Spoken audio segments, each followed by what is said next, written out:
পুলিশে বলে ভাই আমরা গিয়ে কী করবো, আমরা যাব 6 জন, মব আসে 20 জন। ইলেকশন যে হয়ে যাবে ফেব্রুয়ারিতে এখনও সঠিক বলা মুশকিল। মির্জা ফখরুল সাহেব ঠিকই বলেছেন, সরকারকে অন্তর্বর্তী থেকে তত্ত্বাবধানে যেতে হবে, কিন্তু সরকারকে তত্ত্বাবধানে যাবে কি করে? উপদেষ্টা মাহফুজ বলেছেন কয়েকদিন আগে প্রেস কনফারেন্স করে যে এই গভর্নমেন্টের যারা চালাচ্ছে আইন শৃঙ্খলা সব ভাগাভাগি করে নেওয়া হয়েছে বিএনপি এবং জামাত, কোট আনকোট, এটা আপনার অন রেকর্ড প্রেস কনফারেন্স করে উনি বলেছেন। আমি যদি সেই মাহফুজ সাহেবের কথা ধরে ফেলি তাহলে তো ইলেকশন দুই দলই নিয়ে যাবে, আর বাকি কেউ থাকবে না, জামাত এবং বিএনপি। সেই নিরপেক্ষতাটা কীভাবে করা হবে?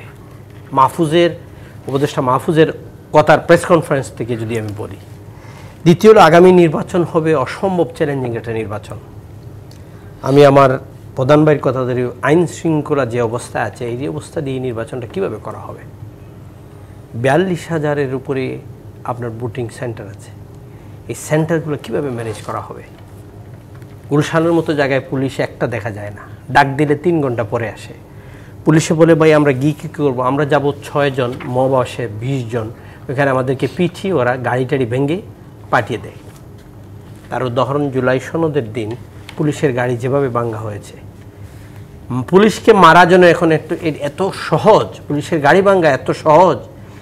এই কালচারের মধ্যে আপনি আগামী দিনে এই আইন শৃঙ্খলা পরিবেশের মধ্যে মব জাস্টিসের মধ্যে আগামী নির্বাচনটা অনেক কঠিন হয়ে যাবে।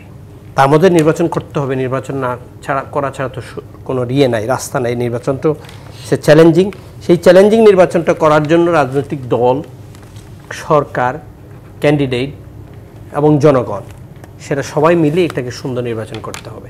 কিন্তু এখন যদি কথা হলো আওয়ামী লীগ সেই নির্বাচনে আসবে না, আওয়ামী লীগ সেই নির্বাচনটা কী করবে? প্রতিহত করবে নাকি বসে বসে দেখবে, নাকি আওয়ামী লীগ চাইবে একটা বিশৃঙ্খলা সৃষ্টি হোক, আইন শৃঙ্খলা অবনতি হোক?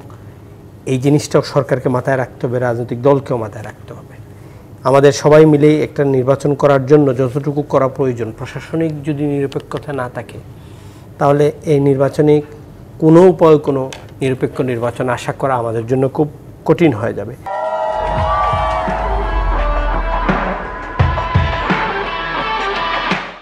কারণ ভোট সেন্টার বিএনপি যেখানে তার আধিপত্য আছে সেখানে তার লোকরা, তার কর্মীরা, ধরেন আমার ক্যান্ডিডেট, আমার ভাই তার সেন্টারে সে বলে দেয় নাই এখানে তোমরা জোর জবরদস্তি করো, সে আর অন্য সেন্টারে আছে, তার ছেলেরা কিন্তু এই সেন্টারে দেখবে আর কেউ নাই, ক্যান্ডিডেট কন্টেস্ট্যান্ট কেউ নাই, আমাদের সাথে তুলনামূলকভাবে কেউ নাই, তারা এখানে এক চিঠি ভোট দেওয়ার জন্য প্রস্তুত থাকবে।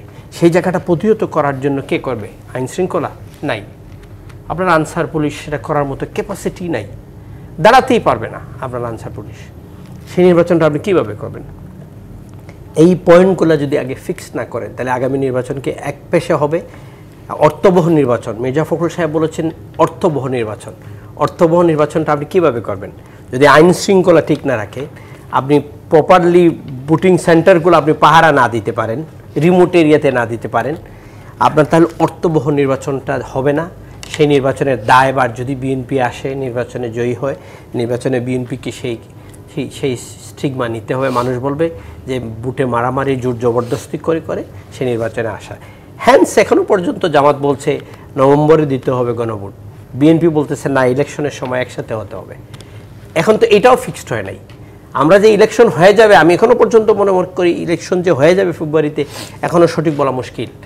জামাতের সেক্রেটারি জেনারেল একটু আগে বলেছেন, আমি দেখলাম আপনার এখানে আসার আগে, যে নভেম্বরে কিন্তু গণভোট দিতে হবে, কিন্তু বিএনপি বলছে না, গণভোট হতে হবে একই দিনে, ইলেকশনের দিন, ওইটা দিয়েই আমরা আসতে হবে। এই বিষয়টি নিয়েও আসলে এখনো শুরু হচ্ছে না। এনসিপি জামাতের গালি দিচ্ছে, যে জামাত তাদের একসময় সবচেয়ে বড় প্যাট্রন করতো, সেই এনসিপি এখন জামাতের গালি দিচ্ছে, জামাত থেকে সরে যাচ্ছে। জামাত আবার বলছে বাপের আগে ছেলে যদি তুমি বাবা চলার চিন্তা করো তাহলে তো এটা হবে না। এরা এরপরে একটা বলছে যে এরা এরকম ব্যবহার, এরকম আচরণ এবং এইরকম ওয়ার্ড ইউজ করাটাও একটা রাজনৈতিক দলে ঠিক হচ্ছে না। আমরা মনে করি আগামীতে কঠিন চ্যালেঞ্জ আছে, সেই চ্যালেঞ্জের মধ্যে থেকে সবাইকে একটা জায়গায় গিয়ে একটা সুষ্ঠু নির্বাচন যদি করা যায় দেশের জন্য মঙ্গল। দেশ এখন ভালো নেই, দেশে এফডিআই নেই, ফরেন ডাইরেক্ট ইনভেস্টমেন্ট নাই, আইএমএফ বলছে লোন দিবে না, চাকরি নাই, ফ্যাক্টরি বন্ধ হচ্ছে। একটা ইন্টারন্যাশনাল এয়ারপোর্ট, 3টার মধ্যে সবচেয়ে বড় ইন্টারন্যাশনাল এয়ারপোর্টে আগুন জ্বালিয়ে আপনার বিলিয়নস অফ ডলারের ক্ষতি হয়ে গেছে, সারা দুনিয়ার নিউজে দিচ্ছে। এটা তো দেশের জন্য মোটেও ভালো না। আমরা একটা জায়গায় আসতে হবে, যদি না আসি রাজনৈতিক বিভেদ আমাদের জন্য কিন্তু খুব অসুবিধা হবে আগামী দিনের জন্য।